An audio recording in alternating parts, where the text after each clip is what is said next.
invite you to follow me and my guitar as we explore some high gain tones.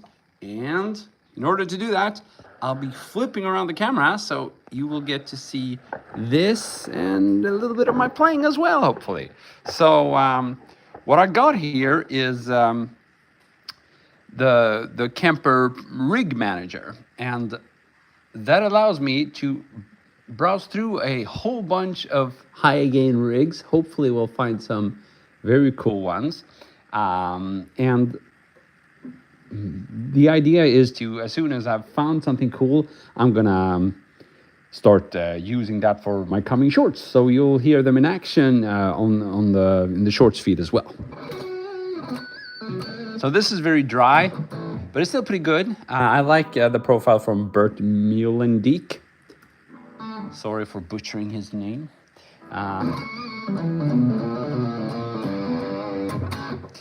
But I'm not sure. This is bogus, or bogus. It says bogus, but it's Bogner. So this is probably, oh yeah, it's Bogner Ecstasy, the profile.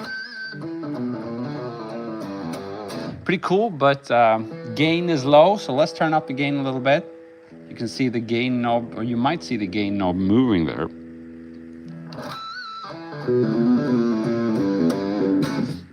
Of course, if I wanted to sound less dry, I can just turn up the delay or the reverb.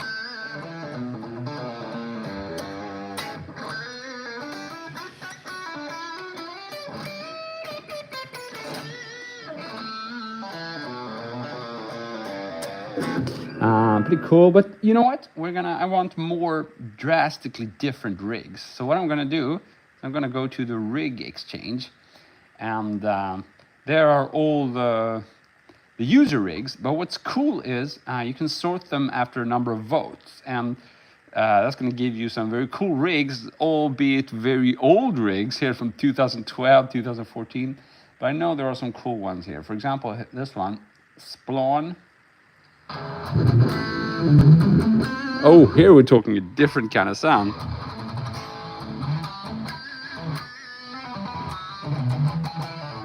I need some noise gate on this. There we go. I mean, this is already pretty damn cool. I mean, it's really borderline too much, but I was in the mood for gain, so I found gain. I can't complain.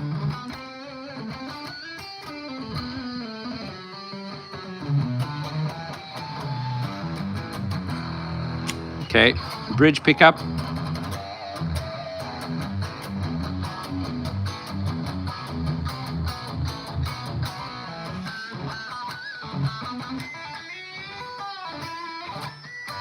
Okay, this is already pretty good sound, but it's unfortunate I found it right away because I thought we were gonna do some sound searching. But you know what? We'll still try some more, and then we'll go maybe back to this one and use it. So here's a Marshall GCM profile. Very different sound, as you can hear. Raise the volume a little. Cool, we got Alex here. What's up? We got Eva here. What's up? So I'm just gonna give you a little. Hey there, here's me. Here's the face behind the stream. But we'll be showing you the guitar and the rig manager for a little while, so you can see what the heck I'm doing. Nice to meet you from Indonesia. Cheers. Stockholm, Sweden. Okay, so let's try it. This is also pretty good. Just listen to how it breathes. Heavy breathing. How does that sound with some effects?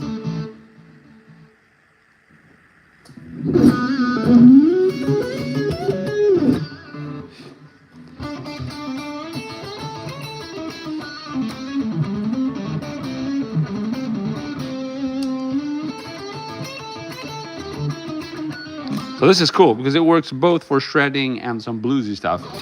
Very good sound as well.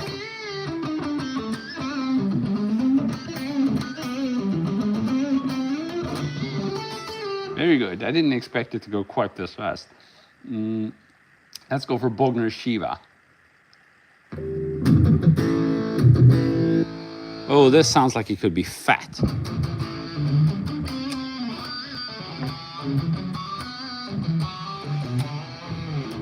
It's highly compressed. It's not as dynamic as the previous one. Hey, we got my man Hit there. What's up? So the DAW, you're not seeing it here. This is the rig manager from Kemper, but I am using Logic Pro when I'm working with music. Oh, I don't have a project open now, but I can show you later on. We might actually do some jamming on one of my recent projects. Kize, can I do Yunkai? I can't. I don't even know what that is. Sorry, mate.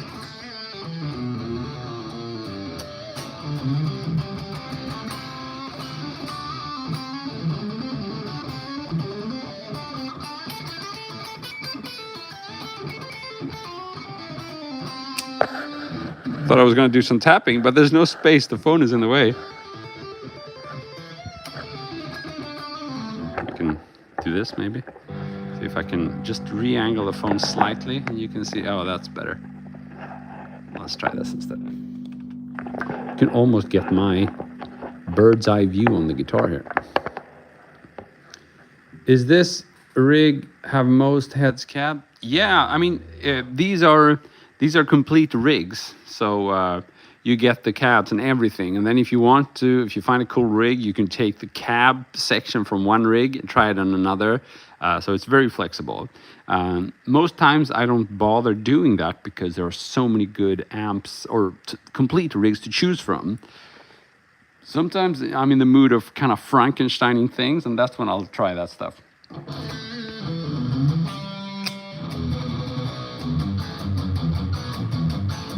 It's not the tightest of distortions, but it's definitely very juicy and nice.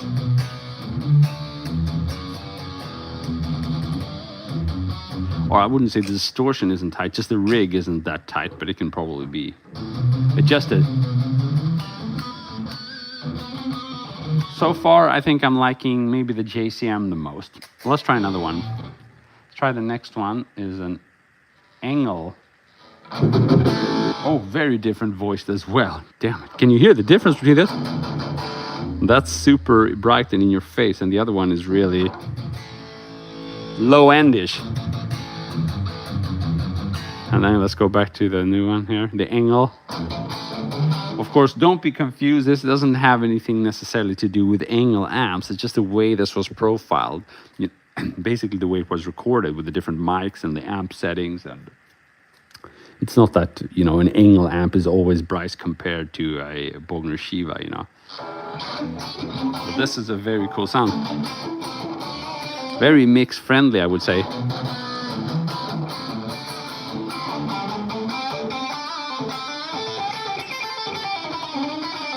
Possibly. I've never tried the Boss Katana software.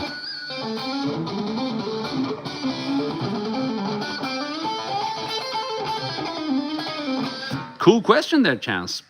What's your advice on improving at the guitar? Should one practice scales and learn different songs? Very cool. So for most people who are new to the guitar, relatively new, maybe you're practicing for 1 or 2 years, to me, that's still fairly new, you know, depending on, of course, how much time you put into it. I would say you should still be in the phase of actively just, you know, I would say stealing, that's a bit harsh, just learning other people's material, right? Just make other songs and licks your own, basically. Learn to play them note for note and try to get all the details down. Now, once you've done that for quite some time, then you're going to start to feel that basically you're ready to start outputting as well, not only input, right? You get input when you learn other people's material, but then after a while, you want to produce things on your own. And that's when it's a good time to maybe start thinking about, you know, recording your own songs, your own riffs. Maybe the way I do it these days is just jam bass. So I like to maybe record a backing track and then just jam over it. It's a very fun way of working on your own style and chops and that kind of thing. But scales are definitely a tool to visualize notes. But then you shouldn't confuse those scales with actually playing solos. It has nothing to do with learning scales. Scales are the framework. What you need to put time into is learning licks, patterns, and phrases within those scales. That's really what makes the difference. Okay. Now this is nice. But it's not what I'm looking for right now. This would be sounds like a sound that could work very well in a mix. So here's a Mesa triple rectifier. Let's try this. Ooh, this does sound like a rectifier. Lots of reverb.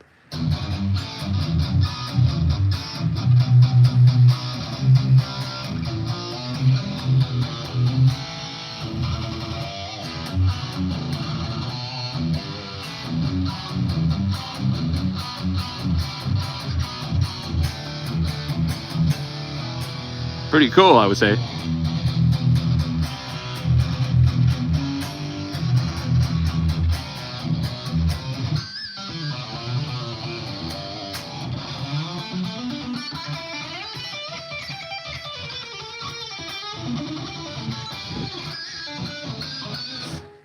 Oh, sorry about that. I think it could even work in a solo kind of context.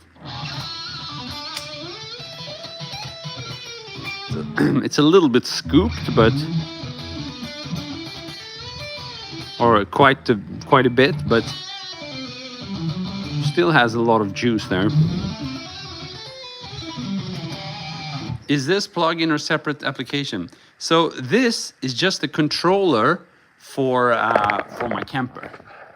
So I could be showing you this instead, but I find the rig manager is a little bit more informative, and plus makes it easy for me to have the guitar in the same shot, basically.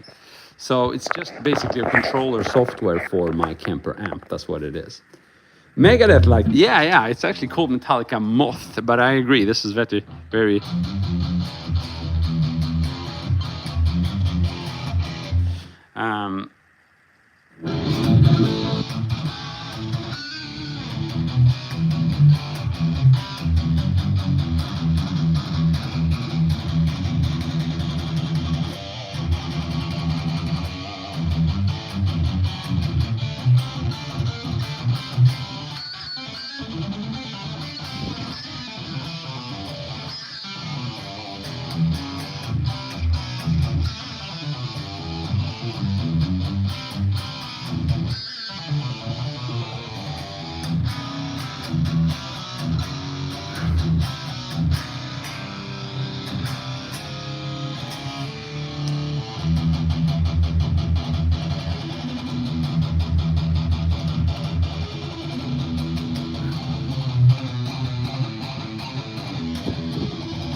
yeah, so pretty cool. Let's keep on going. I still think my overall winner is probably the JCM here, because it was cool for both, rhythm and lead. But here we have another JCM 800. Let's try it.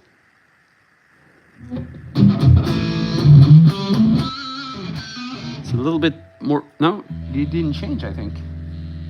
Huh. That's dangerous. Oh, here we go. Totally different.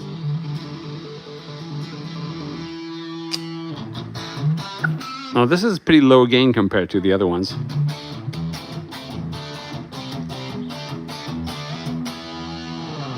I don't know any necrophages, sorry mate. So, well, I'm gonna turn up the gain a little bit here just to match the other ones.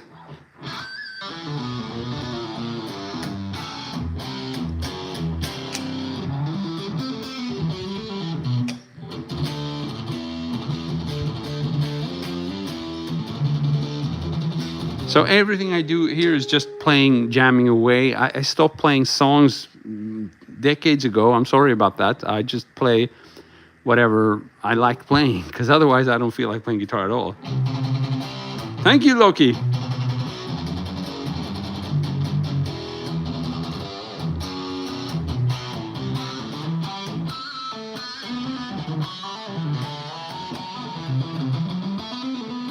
Okay, but let's go back to the actual, what I think is the winner so far, and see if I still like it. It's this JCM Slash. Oops, sound kind of different now though. Let's try it. Turn off the gain a little. Turn off the gain. Okay, this it doesn't sound as bright as all, but it has something natural and roomy over it, which is something some digital sounds can kind of lack a little bit.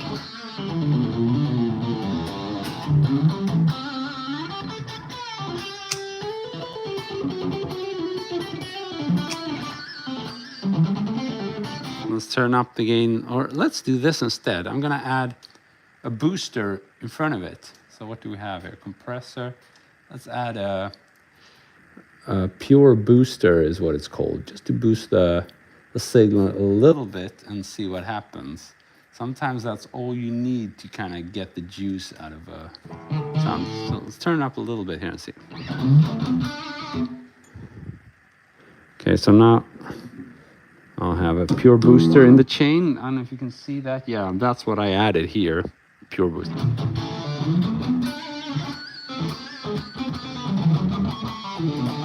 This is pretty nice.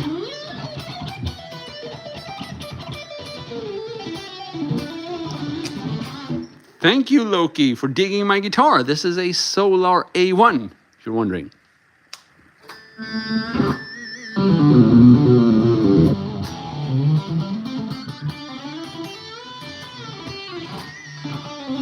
So maybe we can try this.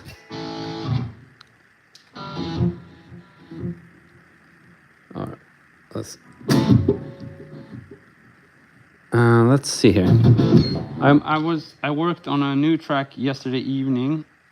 I don't know if it's any good, so I'll bring it up now and see if I still dig it, and then we can use that as a jam.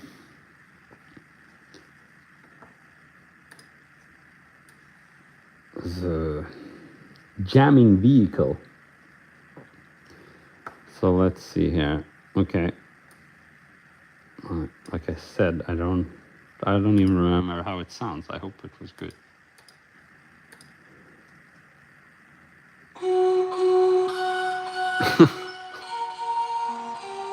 Ouch, maybe it wasn't.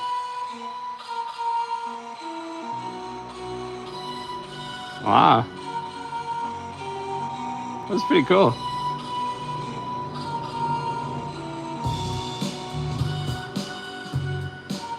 Nice. So yeah, it's a rough track, but it's kind of fun. So it's in B minor. Norsk, jag är svensk. Är du norsk?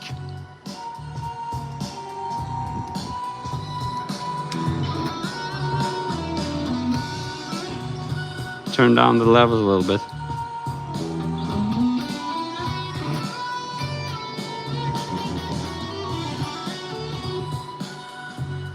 Of course, it's totally raw, this track. I can immediately hear that the lead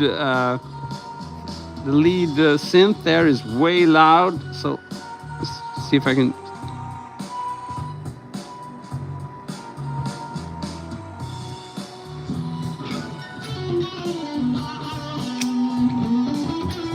Härligt! Då har vi en skandinavisk friend här. We're at least two Scandinavian here.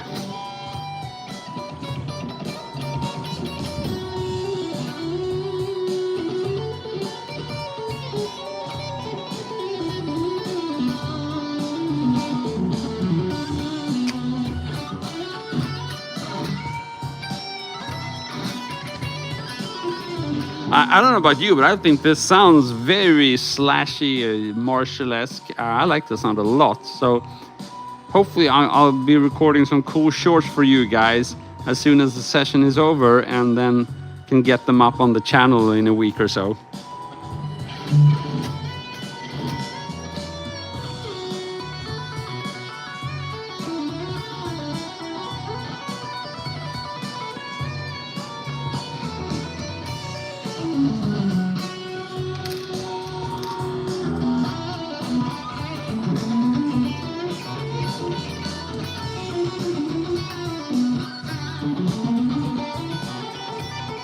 Oh, Black Crow Busker's here. Awesome, man. What's up? Long time no see. So 2 Swedes against 1 Norwegian. It's a good thing we're allies.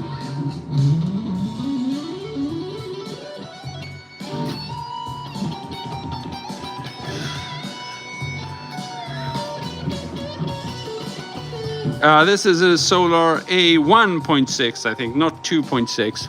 This is one of the first Solar guitars, I think, that came out.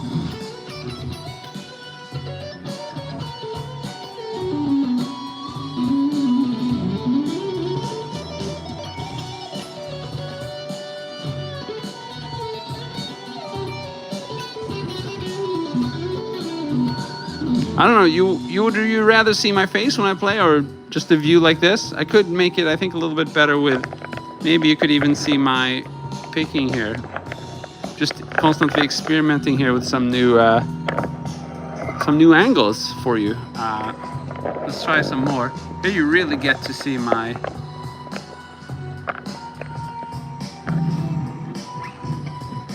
Yeah, it's a pretty good view, isn't it?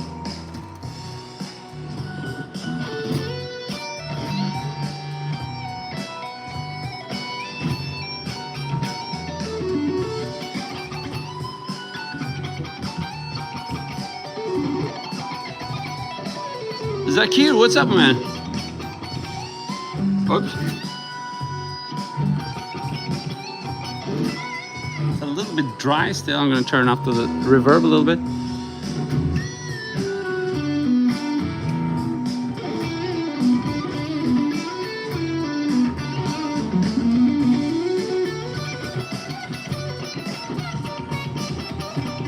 Zakir, huge fan. Thank you so much, man. Hello there, Neil.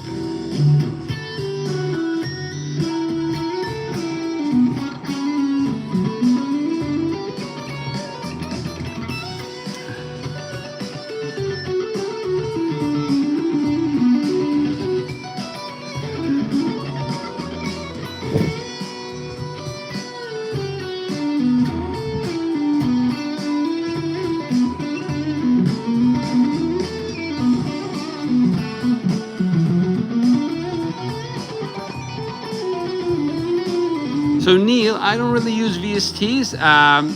What the sound you're hearing now is from the Kemper, right? And what I showed you before, or actually, so this is just a software for controlling Kemper, this is a software I use to record the backing track.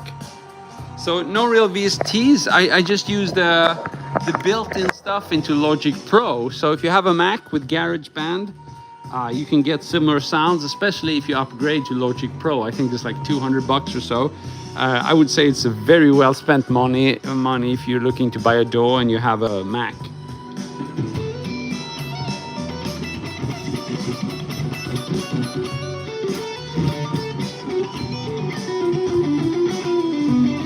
I'm just gonna have to move the phone down a little bit so I can read your comments.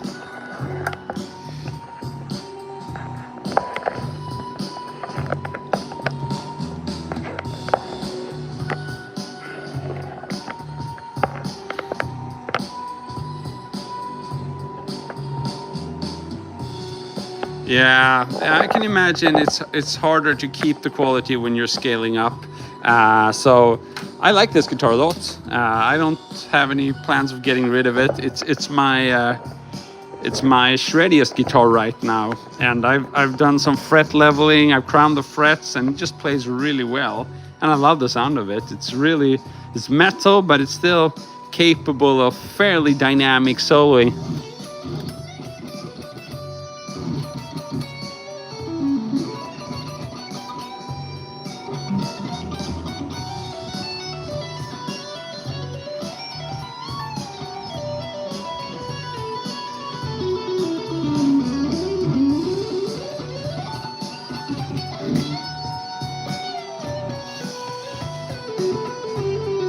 So Neil, you mean like true vintage guitars? I have zero, but I have from the brand Vintage. I actually have two different, like vintage Icon guitars.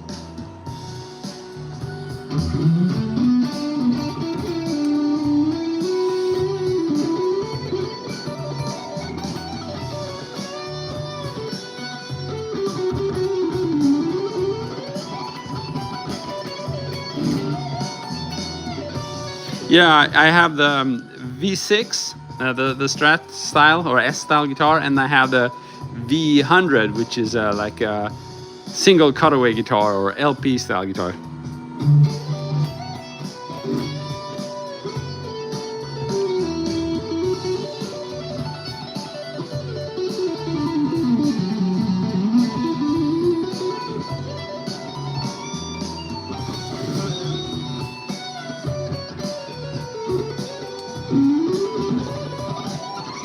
Oops.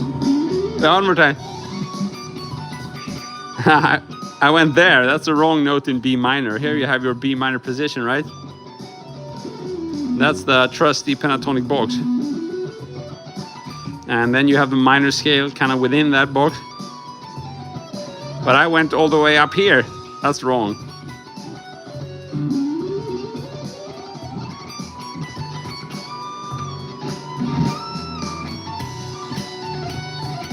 So I prefer the Strat by far, or the V6. I'm not sure really what it is. I think maybe it's because the veneer on the single cutaway LP style guitar, it feels a little bit plastic, and the Strat just sounds like, or sorry, the V6, the S style guitar, it just sounds like a vintage S style guitar. You know, it's very cool. I swapped some pickups, but I've done that for the V100 as well. Doesn't quite.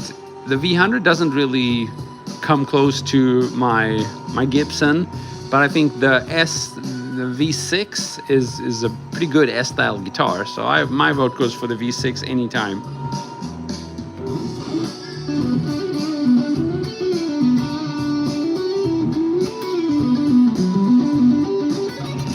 Yeah, exactly. These are chicken picks. So this one is called Badass, Chicken Picks Badass.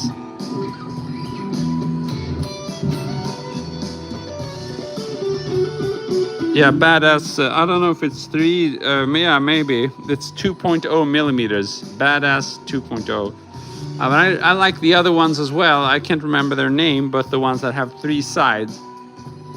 And it just, both of them work. This is for more precision stuff. This is for more aggressive stuff. So I take the big one and I might do the, oops. You know, where I really want to squeeze some.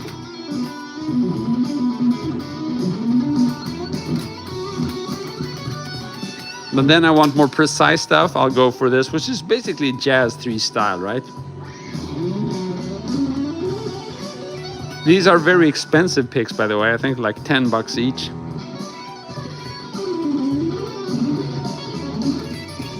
But I think they're pretty cool. Durability seems fine. I've only played it for like 2 or 3 weeks, but no signs of wear yet. The tone is much brighter. I think you can hear that right away. So here's a classic Jazz 3 pick.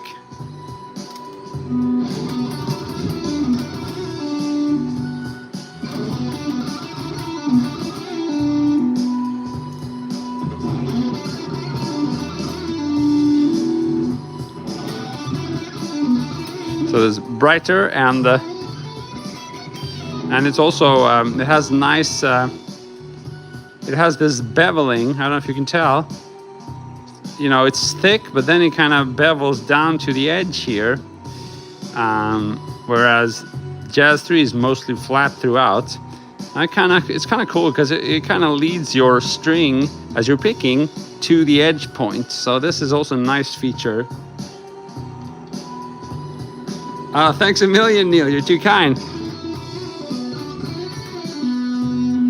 Where are you from, by the way, Neil Barman?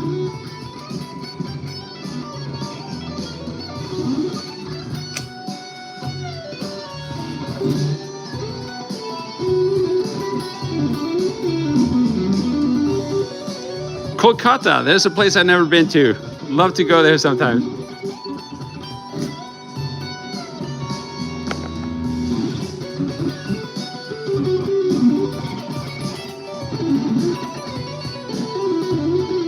Four years, that's awesome, Neil. On which platform did you find me?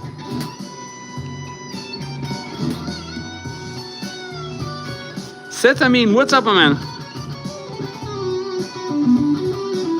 That's let's maybe find another backing track here. I have uploaded another pretty cool track recently. It's called Ambient Piano Meets Epic Synth. That's my latest backing track upload on this channel. Let's see.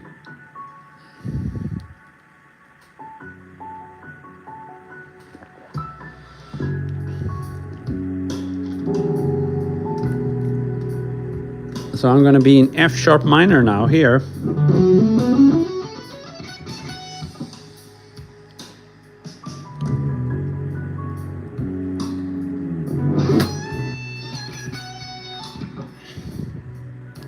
See if I can fix the levels here.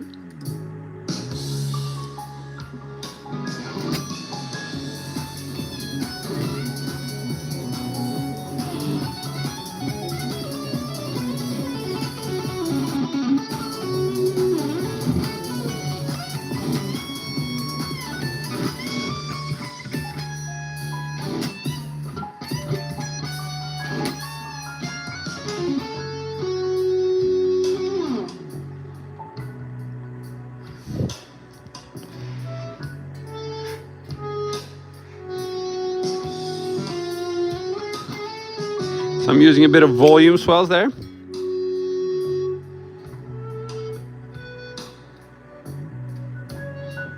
Hey Neil, congratulations on being endorsed by Chicken Pigs.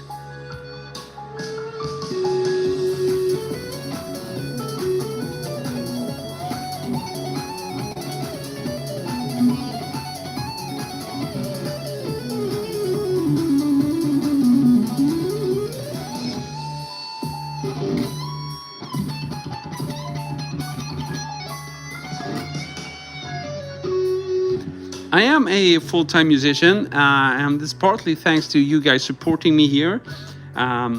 Because I'm a digital or online musician, I do a lot of other stuff that don't always relate to playing, which means, administrating my sites and a lot of admin work, basically. But it's still all related to my guitar playing, so I guess you could definitely say full-time guitarist. Neil, classes from me you can get on my website, or of course, the content I upload here on the channel. Triads can be a good idea to get more out of the pentatonic board. Yeah, sure. Triads, I would say, is a good way to get more out of your 7-note scale, like minor or major. So if I'm in F sharp minor here, these are like 3-note per string scales, right? Nothing super innovative there, but then I can play 1 note per string, and I can do like a D major arpeggio here to a C sharp. I can do just standard triplet arpeggios here, or triad arpeggios, Mark Knopfler style. And they're all fitting into F sharp minor or F sharp harmonic minor. If you want to try that, it's easier than you think. Just play every other note, right? If we start from, I don't know, anywhere. Here, skip this note, play that note. And we can do the other way in the or the other direction. Skip this note and play that note. So we get, you can do the same thing, move up, play this note, skip that note, play this note. So we have these two, and they have that one if we go down and skip this note. So these are your triplets. These are your diatonic triplets. Guns N' Roses.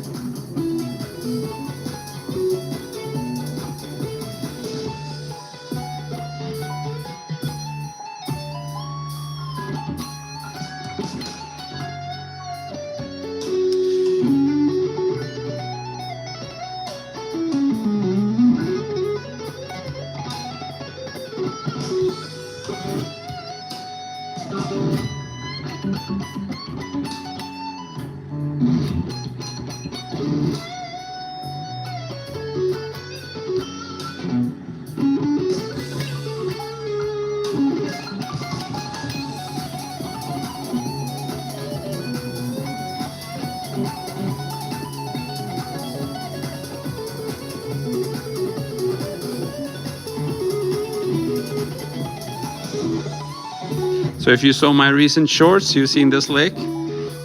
By the way, if you want to learn any of these licks, most of them are in my shorts on the channel here.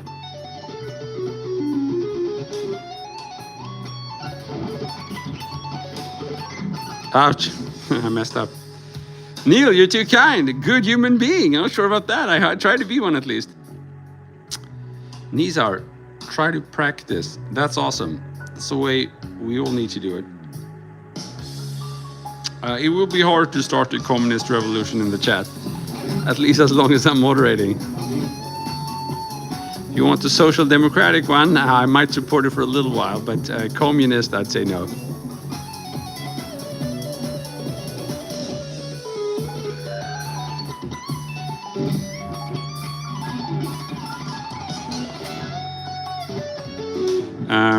Neil, I'm in Stockholm, Sweden, man. The workers can and should do everything, though, but not in my guitar chat. A big difference.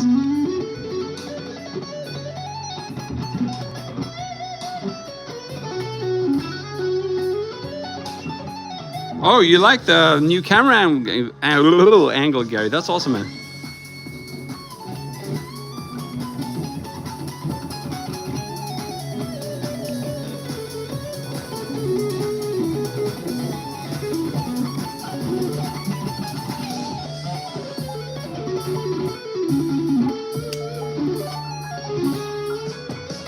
You can see how I'm constantly using the pick in combination with hybrid fingers there.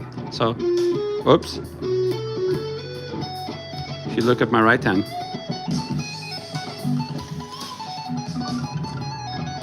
Your comrades agree about the angle. I like that.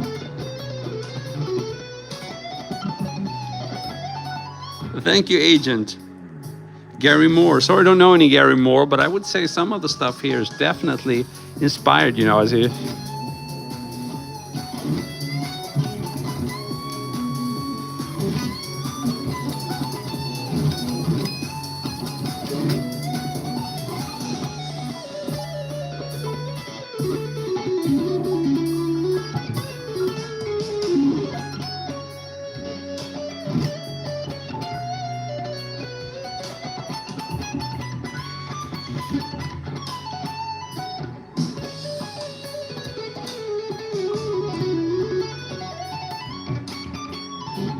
Ouch. Ah, man.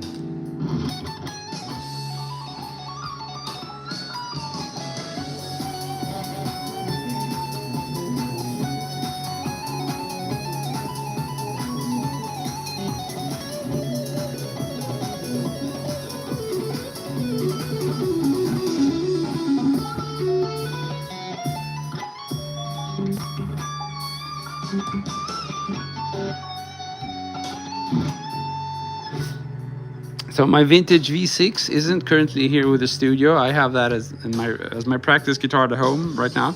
Just have the vintage V100 and I don't feel like playing it right now.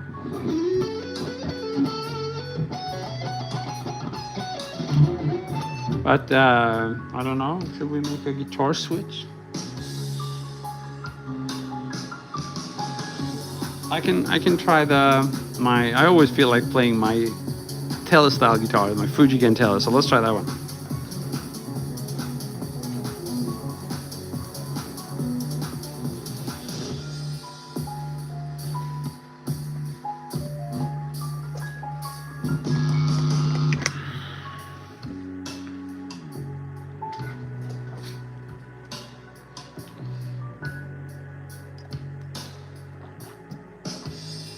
Here we have it. It's much more yellow. So let's see here.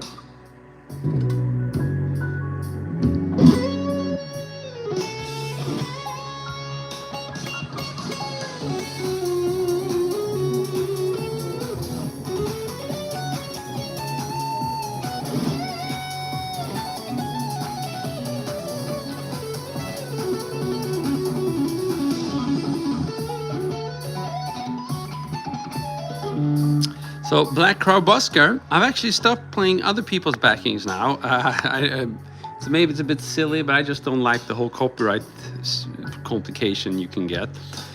So what I do instead, I upload lots of backing tracks on my own channel. I use those. But if you want a soft track, maybe here's one. This is one I uploaded a week ago. C minor.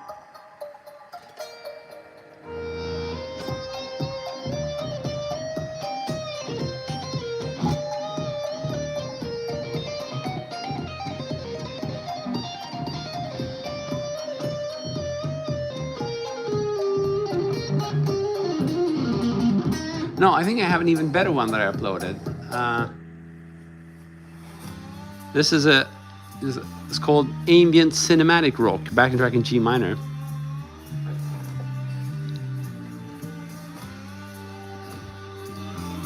I'll just tune quickly here.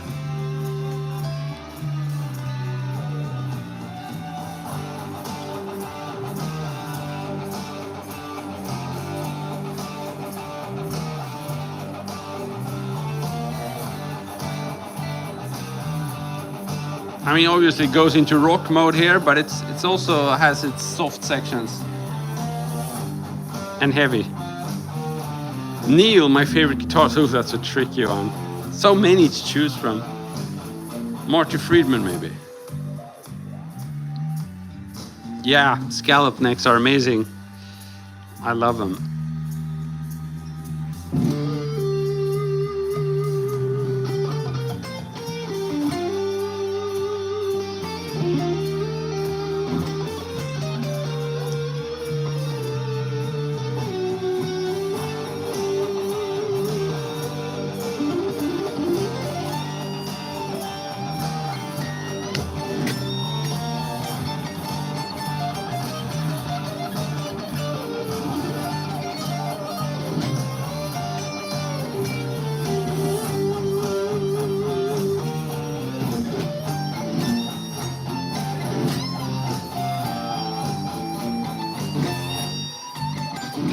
This kind of vintage style guitar where the frets are really low, the scallop is really a game changer, as would be, you know, refretting, but I can't do that on my own. And it's not quite the same feeling either.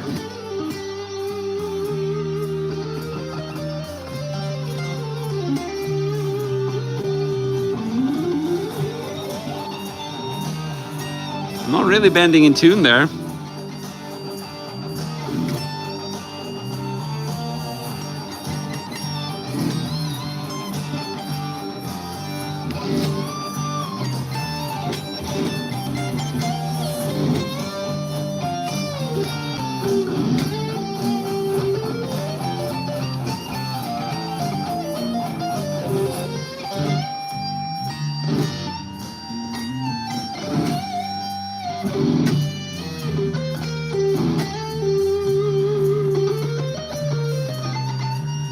So how to arrange a solo? That's a good question.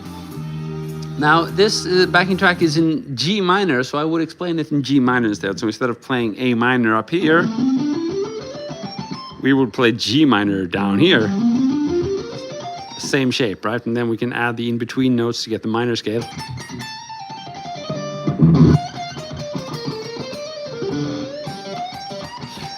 But to me, arranging a solo, especially if you have a backing track like this, which is dynamic, arranging a solo is all about following the dynamics of the track.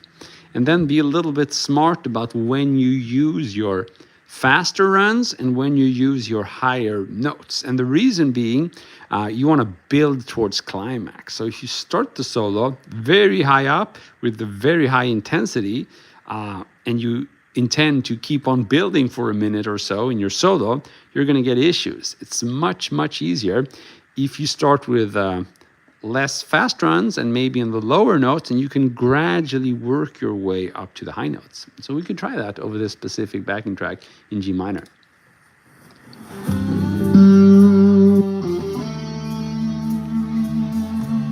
Fix the levels.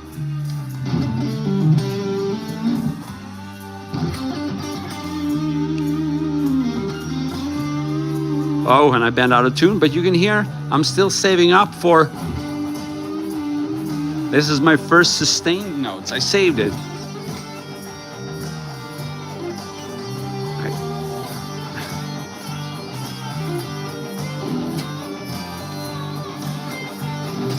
So those sustained notes, I saved them for the chorus. Here we have a little bridge. Here we could shred a little bit.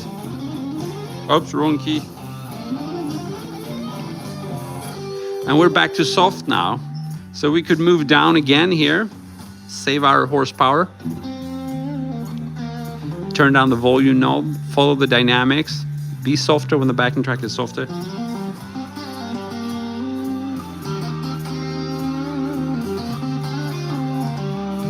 Thanks, Black Busker there. I'm gonna...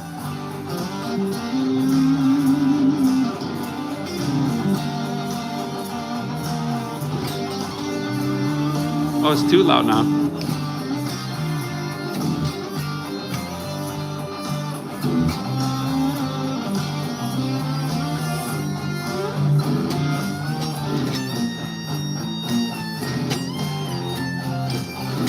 So this is the first time I use the high notes, and I saved those throughout the solo for the climax.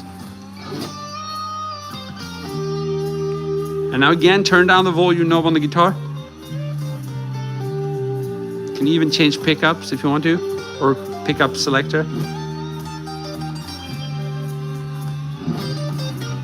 And then turn it up when the backing track gets louder.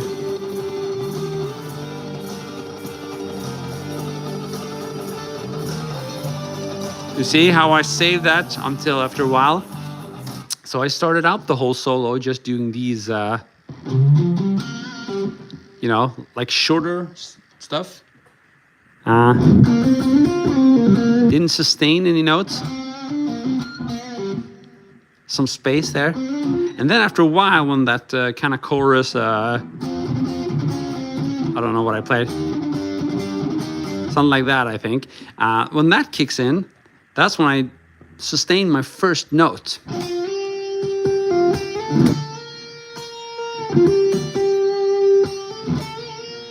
So when I do that, it has much more effect than if I started right away sustaining. And this is, of course, just an example. You can pretty much do this with any technique where you have like, how do you say, a lever of intensity. Then you should always start building. So you start with a low intensity and then you gradually turn it up. You can apply that to the actual volume knob if you want to, or you can apply it to the amount of shred you put into it, or the amount of sustain, or the pitch, right? If you go high up, so you can save your high octaves for later. Zova, what's up? So hello there, and we have Jav 4. What's up? So we try one more in time. I'll just do a similar thing and see if you can spot how there's actually a little bit of a structure there. Now, of course, I can still make it sound bad and mess up if my phrases are out of, tune, or they're not tight enough, they don't fit the rhythm, or they're just boring. But at least I have a framework so that if I do everything right, I'm going to build it towards a climax. And since the question was really about structuring a solo, this is super important. So let's try one more time, and hopefully I won't mess up or play really bad phrases. So, short ones now.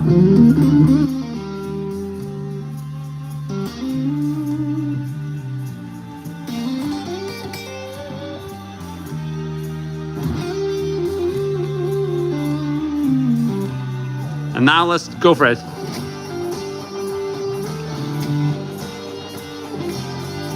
We have more sustained notes, right? Than in the beginning.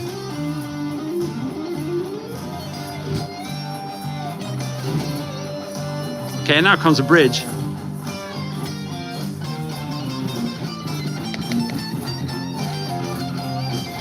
So I add a little bit more note density. It's still not, it's not that, but it's like that.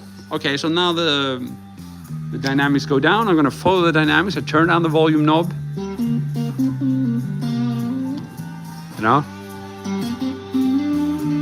Play a little bit behind the beat, so that I can play on the beat now when the chorus kicks in.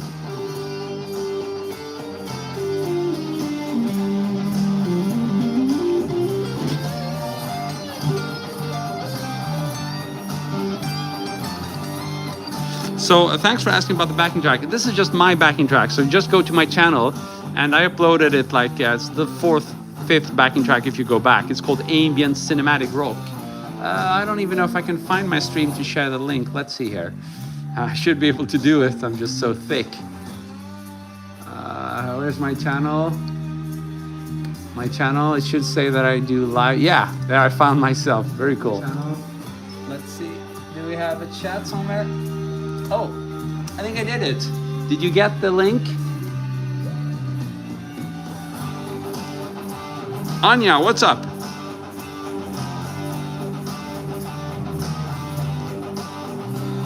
Sorry, Neil, I don't have GarageBand.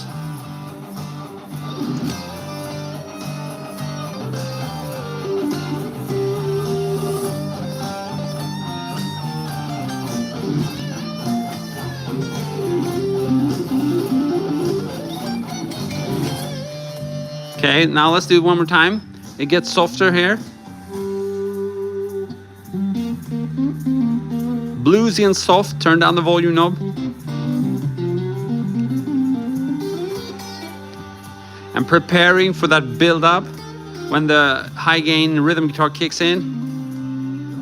Turn up the volume knob, ready now.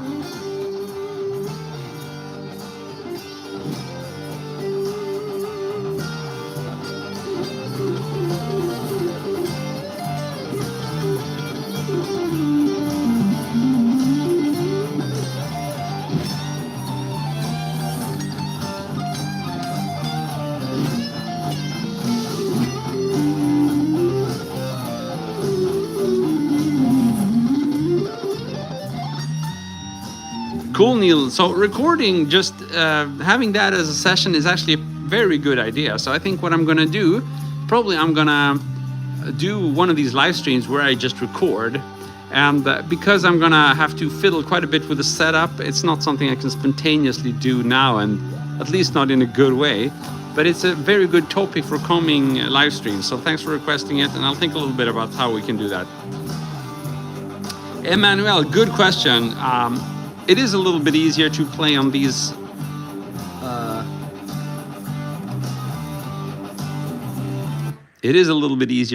frets, and I'll show you why. So whenever, like if you want to bend, you would do this, right? And as you can see now, there is space below my finger. To the point that I'm not touching the wood with my fingertips. There are some cases where you can get that if you have super, super high fret wires, but even with jumbo frets, you tend to touch the wood a little bit. However, with this specific scallop, I made sure that I'm not touching the wood, provided I'm fretting on the right location here on the string. You're not supposed to be fretting here anyway. So if you're new to the guitar, maybe you think it doesn't matter, but here is where tone lies, not here. So here's where you would be fretting, and here is where there is no wood. And so what it does, when you're bending or doing vibrato, you get less resistance. And granted, it's not a necessity, but it does affect the feeling of the vibrato, and to a certain extent, how the vibrato sounds. Not necessarily better, but it's a very nice feeling to not having to fight resistance and friction. That's for bending. Now, if we speak about stuff like legato and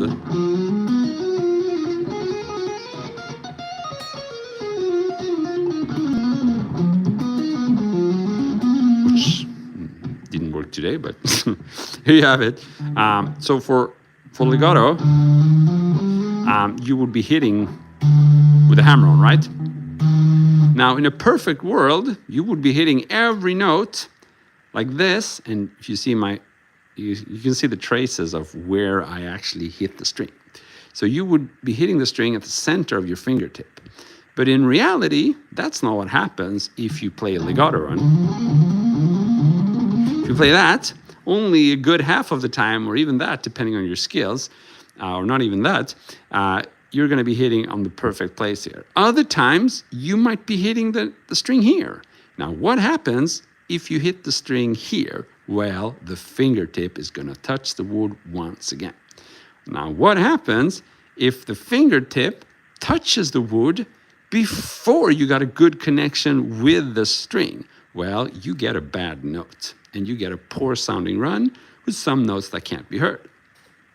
Now, you might not realize that that's what's happening, but that is exactly what's happening. And that's why shredders realized in the 80s that high frets were really good. And some shredders realized, well, we can take it to the next step and actually remove some of the wood, hence the scalloping. The good thing is, with scalloping, if you remove enough wood, you don't even need high frets. So, hammer-ons, it's great. Vibrato bending, it's great. Not a necessity, but it's cool.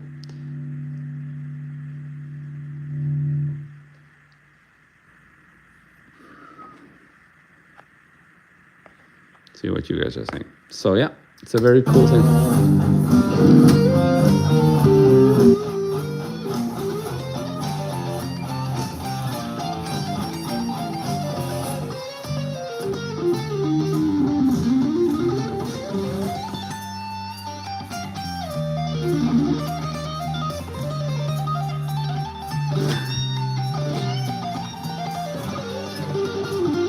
So how does it affect chords? So there's a pretty common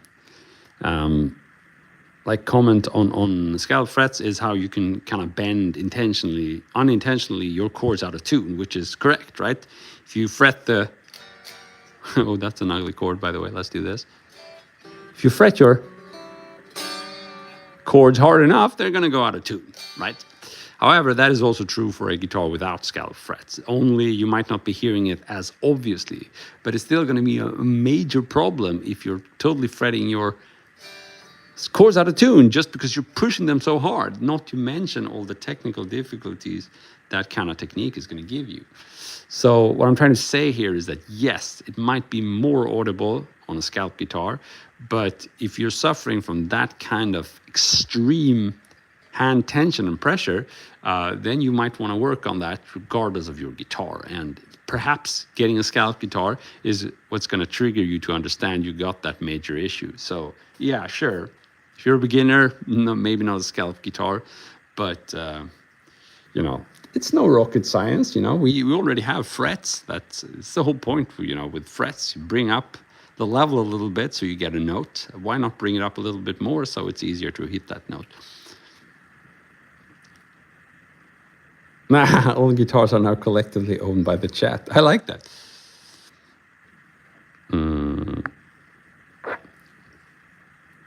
So yeah, should we find some other track here that I uploaded? This is a cool one, Groove Metal in D minor. Uploaded this one I think 3 weeks ago or something.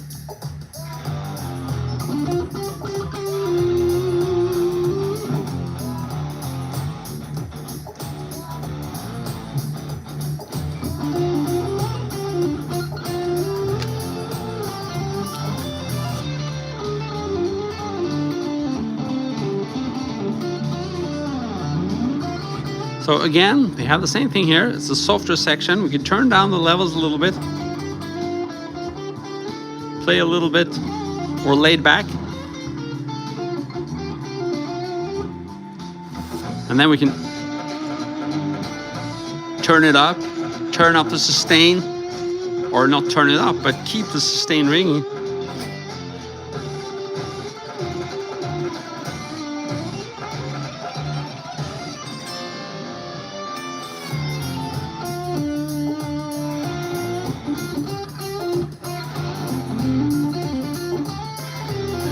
Just as we've been holding back with the groove, shred and stuff, we can hold back with a groove and bring it back now.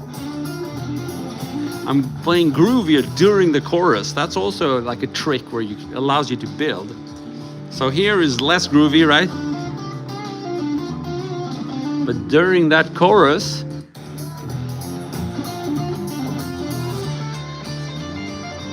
I could groove some more. Which single coil pickup have more gain to it? That's a tricky one to answer. I think there's a little bit of misconception there. The pickups themselves obviously shouldn't really have any gain. It's how hard you push the amp. But in general, it's a bad idea, I think, to get a loud pickup just to push the amp harder, because a loud pickup does not allow you to play the soft notes. So your whole guitar is going to be less dynamic. So I don't recommend getting a high output pickup. There are some medium output pickups that are pretty decent, but this is a low output single coil from bare knuckle called Country Boy. I play mostly low output. Of course, on the Solar guitar, there's the Duncan Solar. That's a high output pickup. I think Ola did a very good job with keeping it dynamic. A lot of the Seymour Duncan GB and that kind of thing, or like any of the stacked single coils, I think they're a bit harsh and not really my thing. And if we're speaking about the EMG 80 ones, that's an absolute no-no. I had them in one guitar, just totally hated them. So my philosophy is that if you want to boost the signal to get more gain from your amp, I mean, you could just turn up the gain on the amp, right? But if you don't want to do that, it's a little bit different sound, of course, if you boost the signal, then I'd much rather have a pedal for that. But if you don't have any guitar pedals and you don't have any guitar and you want to kind of feel like you're having a built-in booster in the guitar, then I guess you could have high output pickups. But I would recommend medium or low output pickups, and then later on maybe invest in a tube screamer or some kind of booster.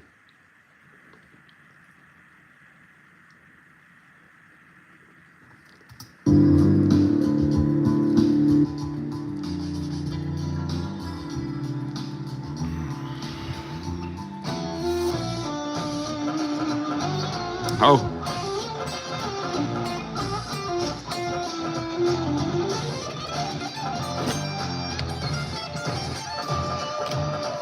My pleasure, Winston.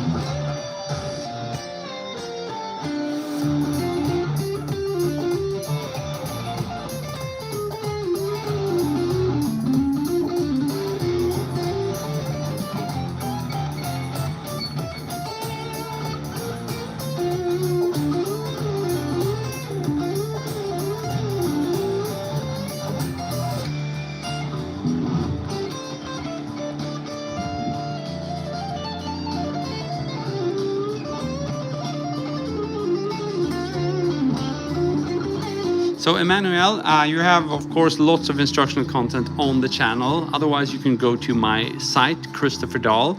Just Google for it. It's christopherdahl.com. And there you can find all my courses that basically in a more structured way. If you want to learn from scratch, or if you want to learn from intermediate and get advanced, and you can kind of pick your level and start learning from that. But those are paid courses, obviously. But as I said, you can learn a lot of stuff for free also on my channel here. Whoa, we got my man EasyBCLS here. Thank you for tuning in.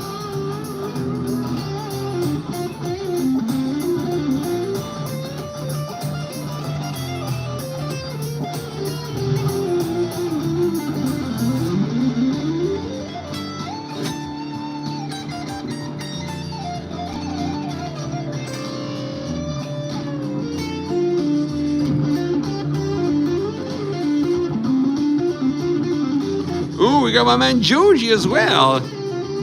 Also good people here today.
Muted legato, let's do it. Ouch. Turn up the gain a little bit for that. Turn up the treble presence.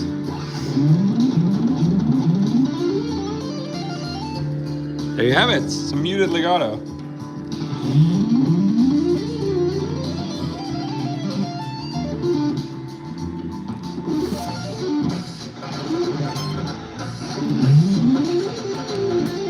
Thanks for the request, man. I get that comment, can you whiz us? But what the hell does that mean? Is it like an insult, perhaps? I have no idea. I read that. I thought you were gonna whiz us, wheeze us. What does that even mean? Can someone explain?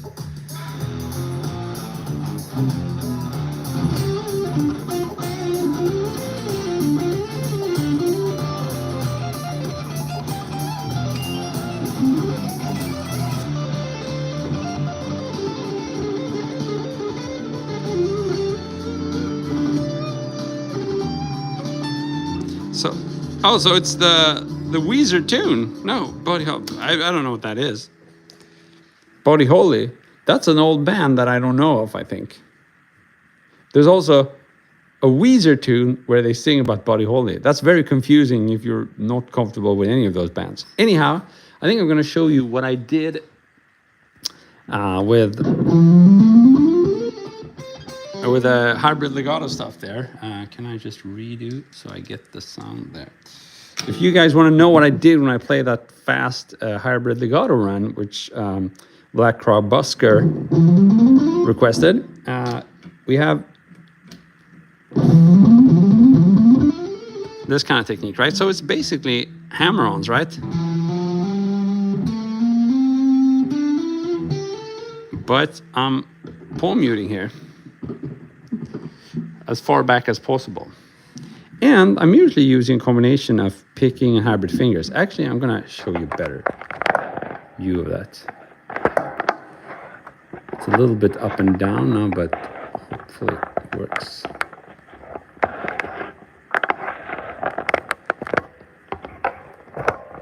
Oh, there we go. So, if you check out my right hand,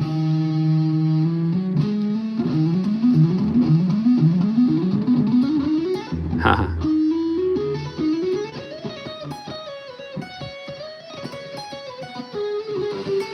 Oops.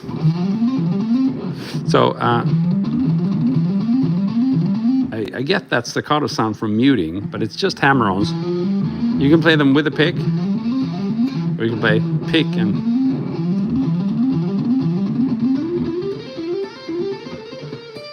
Of course, it would sound a little bit better if I had warmed up properly, but that's just a poor excuse for crappy technique. Okay, guys, let's see if I can turn this thing around. You're going to see that. There we go. Whew. There I am. That's me. Can't believe it. So, this is the dude that's been playing for you. I don't show my face a lot in my shorts, so maybe this comes as a surprise that I actually have a face. I do. It's there. It's always been there. Can't get rid of it. But yeah, I want to thank you for tuning in. It's been a lovely session. So much cool requests. Oh, Body Holly. The band is from your hometown. That's awesome. Ingve, I just did that, didn't I? But awesome request and a very fun live stream here. So it's always cool when I also get to hang with these old names and old dudes like ECB, CLS, and Black Crow Busker and Joji. But also a lot of cool new names and new people in here. It's fantastic. I can't believe I'm so privileged. I feel really honored about having both old and new people tune in. That's pretty cool. It definitely feels like it's a bit of a community building thing, and it also feels like I don't know. It just makes the channel more of a universe of its own, which is cool. So I I'm gonna have to break now, and I hope to record some stuff for you guys so I can upload some new content for you. Yeah, exactly. This is a Japanese Fujigen. It's a Fujigen Iliad standard, and if you want to learn all these licks, obviously you're going to find them in my shorts, at least many of them, and lots of different variations in different keys. But I think it's safe to say that I've broken down a lot of the licks that I was doing in this session, almost on a granular level in millions, almost feels like millions, short videos. So you have a lot of content to go through if you want to learn the stuff. And of course, if you master the lick, you also have the backing tracks on the channel, which I'm playing over all the time. So if you want to be Chris, you can be Chris. I'm not sure I recommend it, but you definitely have the content there. So yes. Cool, guys. So thanks for tuning in. I hope to see you soon again, because you've been wonderful, and I've been Chris. Whoops. See you. Cheers.